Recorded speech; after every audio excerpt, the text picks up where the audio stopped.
Hello everyone, welcome to my channel code sorry with mike. तो आज हम अपने लीड कोड इजी के प्लेलिस्ट का वीडियो नंबर 14 करने जा रहे हैं। काफ़ी इजी क्वेश्चन है, लीड कोड नंबर 1496। ठीक है, क्वेश्चन का नाम है पाथ क्रॉसिंग। कहता है कि एक गिवन स्ट्रिंग है जिसका नाम पाथ है, उसमें या तो एन या तो एस या तो ई या तो डब्ल्यू हो सकता है। जो भी स्ट्रिंग में देख रहे हो, एन ई एस डब्ल्यू, ये सब क्या है? ये डायरेक्शंस है। Each representing moving 1 unit north, south, east और वेस्ट। ठीक है, you start at origin 0,0 on a 2D plane and walk on the path specified by the path. आप 0,0 पे करेंटली खड़े हो, उसके बाद आपको इसके हिसाब से चलना है ना, पाथ में जो दे रखा है। आपको बस इतना बताना है, return true if the path crosses itself at any point. कोई भी ऐसा पॉइंट जिसमें प्रीवियसली वो आ चुका है पास्ट में, अगर वापस वो उस पॉइंट पर आ गया, ठीक है, तो आपको ट्रू रिटर्न करना है। अगर कभी नहीं आया तो रिटर्न फॉल्स कर देना है। If at any time you are on a location you have previously visited, return false otherwise. Okay, जैसे इस एग्जाम्पल को देखते हैं। NES है, जैसे मान लेते हैं आप 0,0 पर खड़े हो। ठीक है, मान लेते हैं आपका 2D प्लेन है। इसके बाद क्या बोल रहा है? पहला देखो नॉर्थ है ना, तो नॉर्थ हो गया ऊपर, तो मैं इसको ऊपर मूव करता हूँ। नॉर्थ हो गया, 1 यूनिट ऊपर गया ये। ठीक है, उसके बाद क्या है? ईस्ट। ईस्ट मतलब 1 यूनिट राइट गया ये। उसके बाद देखो साउथ है, मतलब 1 यूनिट नीचे आया। यहाँ तक क्लियर है? मतलब क्या है? ऊपर नॉर्थ है, यहाँ ईस्ट है, यहाँ वेस्ट है, यहाँ साउथ है ना। तो ये 0,0 पर था, नॉर्थ, ईस्ट, फिर गया साउथ गया, है ना। तो ध्यान दो, कभी भी ऐसा नहीं हुआ कि ये अपने प्रीवियस पॉइंट पर गया हो दोबारा, है ना। सारे पॉइंट्स न्यू हैं, ठीक है, इसीलिए आंसर फॉल्स है। अब एक और एग्जांपल ले लेते हैं, NESWW। अगर मान लेते एग्जांपल ये रहता है NESWW, ठीक है, तो देखते हैं क्या होता है ऐसे केस में। स्टार्टिंग में वो 0,0 पर है। ठीक है, मैं यहाँ पर लाइन ड्रॉ कर देता हूँ। अब सबसे पहले नॉर्थ गया, है ना, नॉर्थ में तो ऊपर गया 1 यूनिट। ठीक है, उसके बाद गया ईस्ट 1 यूनिट, इसके बाद गया साउथ वेस्ट 1 यूनिट, उसके बाद देखो वेस्ट गया 1 यूनिट। वेस्ट मतलब याद है ये वाला, मतलब यहाँ आ गया वापस। देख रहे हो, यहाँ वापस से एक ऐसा पॉइंट पे आ गया जो पास्ट में ही आ चुका है। याद करो, 0,0 पे वापस आ चुका है। पास्ट में आया था 0,0 पे और वापस से 0,0 पर आया, तो आंसर ट्रू इधर ही से रिटर्न कर देंगे।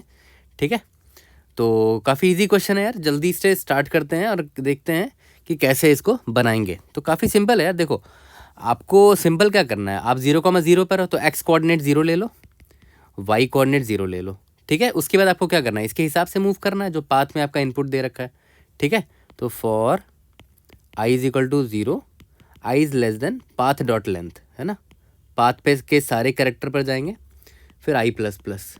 ठीक है, अब यहाँ पर चेक डाल लो कि अगर जो पाथ का ith कैरेक्टर है, पाथ आई, अगर वो इज इक्वल टू अगर ईस्ट हुआ, है ना। यहाँ पर मैंने बताया था अगर वो ईस्ट होगा तो देख रहे हो राइट जाएगा, है ना, 1 यूनिट राइट जाएगा। तो देख रहे हो, अगर यहाँ से अगर राइट जाएगा तो एक्स एक्सिस चेंज होगा, वाई एक्सिस कांस्टेंट है, तो सिर्फ एक्स में 1 यूनिट बढ़ाएंगे, यानी कि एक्स प्लस प्लस होगा, क्योंकि राइट साइड जा रहा है बस 1 यूनिट वो भी। एल्स इफ अगर पाथ आई मेरा किसके बराबर हुआ, वेस्ट के बराबर हुआ, है ना। तो वेस्ट में मैंने क्या बोला था, मतलब ये लेफ़्ट जाएगा। ठीक है, लेफ़्ट जाने का मतलब क्या हुआ कि एक्स एक्सिस चेंज हो रहा है लेफ़्ट डायरेक्शन में, वाई कांस्टेंट है, तो एक्स जो है वाई वही रहेगा और एक्स घटेगा 1 से, क्योंकि वो लेफ़्ट जा रहा है ना, माइनस माइनस। ठीक है, एल्स इफ ईस्ट वेस्ट। उसके बाद हो गया नॉर्थ, तो नॉर्थ में मैंने आपको क्या बताया, देखो नॉर्थ मतलब ऊपर जा रहा है, तो एक्स कांस्टेंट है लेकिन वाई 1 यूनिट बढ़ रहा है, तो बस वाई को बढ़ा दो, वाई प्लस प्लस। ठीक है, एल्स अगर ईस्ट नहीं है, वेस्ट नहीं है, नॉर्थ नहीं है, तो साउथ होगा। साउथ का मतलब क्या था कि वो नीचे जाएगा। नीचे जाने का मतलब क्या हुआ कि एक्स कांस्टेंट है लेकिन वाई घट रहा है ना। एल्स में क्या होगा, वाई माइनस माइनस में होगा। ठीक है, तो और यहाँ पर बाद में जो भी एक्स और वाई की वैल्यू होगी तो चेक कर लेंगे कि इफ़ मैं एक क्या करूँगा, अनऑर्डर्ड सेट ले लूँगा। ठीक है, अनऑर्डर्ड सेट ऑफ स्ट्रिंग। ठीक है, और मैं क्या करूँगा, इसमें स्टोर कर दूंगा एक्स और वाई जो हम ऑलरेडी विजिट कर चुके हैं उसमें। ठीक है, तो स्ट्रिंग में कन्वर्ट करके डाल देंगे, क्योंकि देखो अनऑर्डर्ड सेट ऑफ स्ट्रिंग मैंने लिया है। ठीक है, तो एक्स को स्ट्रिंग में कन्वर्ट करेंगे 0, और यहाँ अंडरस्कोर एक डाल देंगे और 0। ठीक है, तो 0,0 ऑलरेडी हम विजिट कर चुके हैं, तो यहाँ पे मैं चेक कर लूँगा कि अगर पहले तो यहाँ पर जनरेट कर लेते हैं कि क्या हम सर्च करना चाह रहे हैं। स्ट्रिंग करोगे ना तो x जो है वो स्ट्रिंग में कन्वर्ट हो जाएगा, प्लस अंडरस्कोर डाल देते हैं, प्लस 2 स्ट्रिंग करोगे तो y भी स्ट्रिंग में कन्वर्ट हो जाएगा। ठीक है, इसका नाम की रख देते हैं। और यहाँ पर चेक कर लेते हैं कि क्या ये x और y में पहले आ चुके हैं। इफ़ सेट का नाम क्या था, st, if st dot find ये वाला की ऑलरेडी हम यहाँ पर आ चुके हैं, is not equal to st dot end.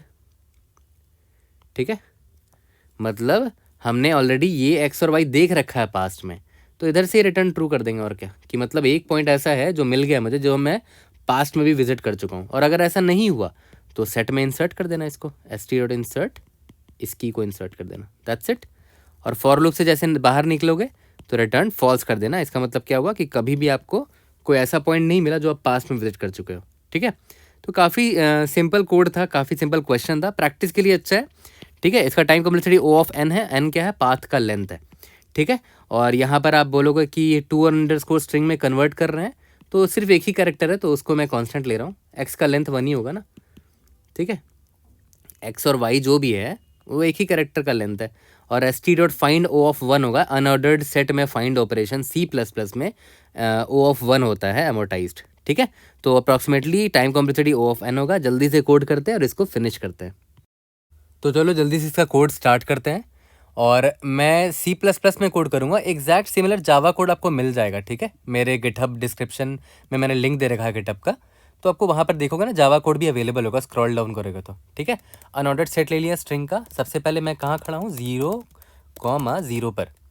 ठीक है, तो सबसे पहले तो मैं ये डाल देता हूँ कि भाई मैं 0,0 विजिट कर चुका हूँ, तो 2 string x plus 2 string y है ना। स्ट्रिंग में कन्वर्ट करके सेट अनऑर्डर्ड सेट में स्टोर करना ज़्यादा आसान है, वरना आप पेयर में भी स्टोर कर सकते हो, लेकिन अनऑर्डर्ड सेट में आप पेयर नहीं स्टोर कर सकते, आप ऑर्डर्ड सेट में पेयर स्टोर कर सकते हो।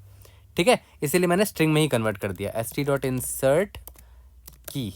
ठीक है, for char and ch path, सारे कैरेक्टर के पास एक एक करके जाएंगे। अगर ch मेरा ईस्ट निकला, ठीक है, तो ईस्ट का मतलब क्या हुआ कि x सिर्फ बढ़ेगा, x प्लस प्लस है ना। इसका मतलब क्या हुआ, ईस्ट मतलब क्या हुआ कि सिर्फ x बढ़ेगा, मैं इस डायरेक्शन पे जा रहा हूँ, है ना। यहाँ पर कमेंट में मैं लिख देता हूँ इस डायरेक्शन में जा रहा हूँ। एल्स इफ अगर मेरा कैरेक्टर जो है वो वेस्ट निकला, ठीक है, इसका मतलब मैं लेफ्ट साइड जा रहा हूँ। ठीक है, तो x माइनस माइनस होगा, y कांस्टेंट रहेगा, तो डायरेक्शन कुछ ऐसा होगा, है ना, लेफ्ट साइड जा रहा हूँ। Else if ch is equal to अगर नॉर्थ हुआ तो y प्लस प्लस होगा, क्यों, क्योंकि मैं ऊपर की तरफ जा रहा हूँगा, है ना, तो x कांस्टेंट होगा।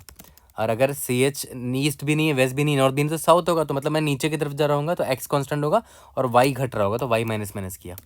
ठीक है, अब बस ये चेक कर लो कि करंट जो वैल्यू है x और y का, है ना, करंट जो वैल्यू है x और y का, क्या हमने उसको देख रखा है पहले, is not equal to st dot end. अगर देख रखा है तो रिटर्न ट्रू कर दो, नहीं देख रखा है तो इंसर्ट कर दो। ठीक है, और फॉर लूप से अगर बाहर निकल के कहीं पर भी ऐसा पॉइंट नहीं मिला जो हमने देख रखा है पास्ट में, तो बस रिटर्न फॉल्स कर दो कि ऐसा कोई पॉइंट नहीं है। सबमिट करके देख लेते हैं, we should be able to pass all the test cases. Indeed yes, we have solve this question. और यार वेकेशंस आने वाले हैं, एंजॉय करना न्यू ईयर को अच्छे से, और अच्छे से प्रिपेयर्ड हो जाओ 2024 के लिए, बहुत कुछ अचीव करना है। Okay, see you guys in the next video, thank you.